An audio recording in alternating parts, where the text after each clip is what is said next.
नमस्कार दोस्तों, स्वागत है आपका आपके अपने YouTube चैनल जीएस जीनियस में। जैसा कि आप स्क्रीन पर देख रहे हैं, 7.1 मैग्नीट्यूड अर्थक्वेक स्ट्राइक तिब्बत।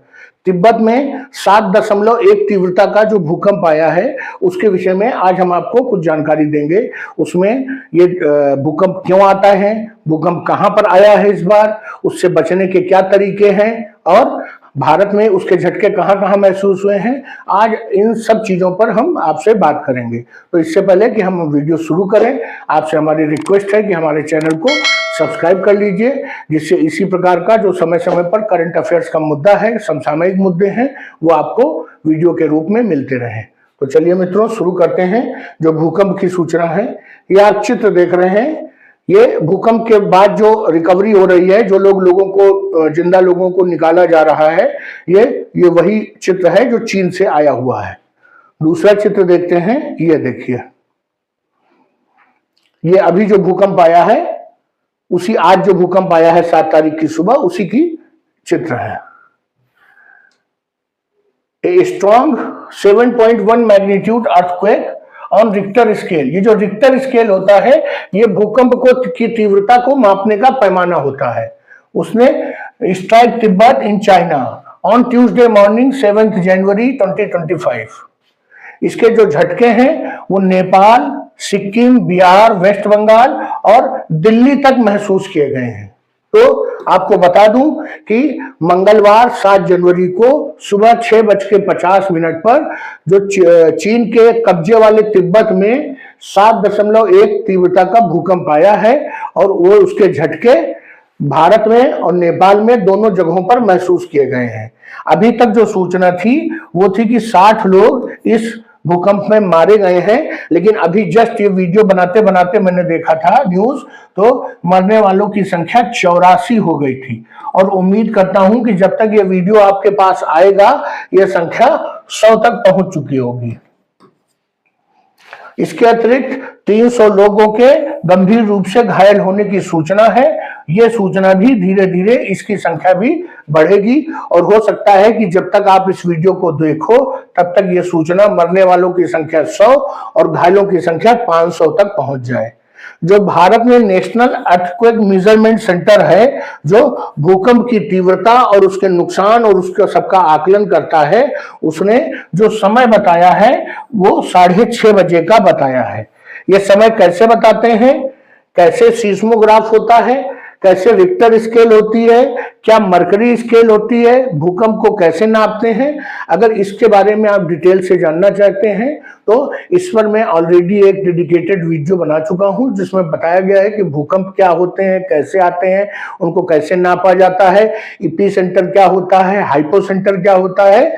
तो इसी वीडियो के डिस्कशन बॉक्स है, उसको जब आप खोलेंगे तो उसमें मैं उस वीडियो का लिंक दे दूंगा। जो लोग इस पर इंटरेस्ट रखते हैं वो भी देख सकते हैं और जो किसी परीक्षा की तैयारी कर रहे हैं वो भी उसे देख सकते हैं।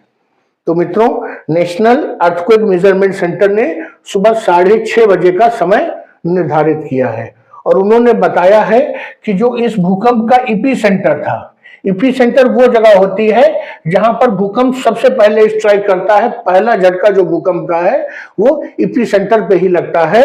तो डिंगे एक जगह है तिब्बत में, वहां का धार्मिक स्थान है डिंगे, वहां पर ये इपी सेंटर था। और जो उसका हाइपो सेंटर था, हाइपो सेंटर वो जगह होती है जहां पृथ्वी के नीचे, जहां से ये भूकंप की तरंगे ऊपर उठती हैं। तो उसका जो इपी सेंटर था वो भी डिंगे में ही 10 किलोमीटर नीचे, अर्थात पृथ्वी की सतह से 10 किलोमीटर नीचे ये जो एनर्जी थी वो इकट्ठा थी और एकदम से जब रिलीज हुई तो इपी सेंटर में यहाँ पे डिंगे आया और यहाँ पर बड़ी भारी मात्रा में तबाही हुई है।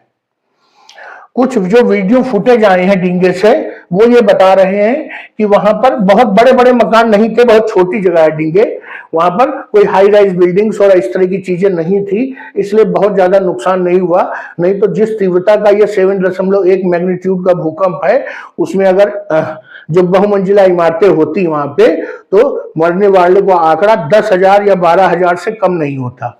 लेकिन जो 100 में सिमट गया है, उसका कारण क्या है कि बड़ी भारी मात्रा में छोटे छोटे घर थे, कच्चे घर थे, ऊपर अस्थायी छतें थी, तो इसीलिए मरने वालों का आंकड़ा कम है। तो वहां पर जो घर और दुकानें हैं वो सब ट्रम्बल हो गए हैं, अर्थात उलट पलट गए हैं, गिर गए हैं। और कई प्रॉपर्टी जो हैं जो थोड़ा मजबूत बनी हुई थी उसमें सीरियस डैमेज हुए हैं, अर्थात दरारें वरारे पड़ गई हैं। और ये फॉर्चुनेटली जो भारत में और काठमांडू और भारत में अर्थात नेपाल और भारत में जो इसके झटके आए हैं, चूंकि वहां से काफी दूर है इसलिए उसकी तीव्रता कम हो गई है और भारत में नेपाल में कोई जान और माल का खतरा नहीं हुआ है, किसी की मृत्यु अभी तक मालूम नहीं चली है और किसी बिल्डिंग भी गिरने की कोई सूचना या घर को नुकसान होने की सूचना भी अभी तक नहीं आई है। जो ऑफिशियल सोर्सेज हैं, चीन से जो सोर्सेज आ रहे हैं उनमें बताया गया है कि जब 6:50 पर ये 7.1 मैग्नीट्यूड का अर्थक्वेक आया, उसके बाद करीब 6 आफ्टर शॉक्स आए हैं, जो बाद में बार बार रुक रुक के जो ये भूकंप आते हैं छोटे छोटे, उनको आफ्टर शॉक्स कहते हैं। और ये करीब 4 से 5 बार आफ्टर शॉक्स आए हैं और इनकी जो मैग्नीट्यूड था वो भी लगभग 4 से 5 के करीब था। तो लगभग 6 आफ्टर शॉक आए हैं और उनकी क्षमता भी 4 से 5 की थी। अर्थात जो ये 4 से 5 का आफ्टर शॉक है ये खुद अपने आप में बहुत बड़ा भूकंप है। 4 से 5 का अगर आफ्टर शॉक या अर्थक्वेक आता है तो जो कच्चे मकान है या जो अस्थायी स्ट्रक्चर है वो तो अपने आप वैसे ही गिर जाएगा, और वो तो 7.1 का था मैग्नीट्यूड का। तो कहने का मतलब है कि मेन अर्थक्वेक के बाद ये 6 छोटे छोटे अर्थक्वेक और उसी जगह पे आए हैं, जिससे भारी मात्रा में तबाही हुई है।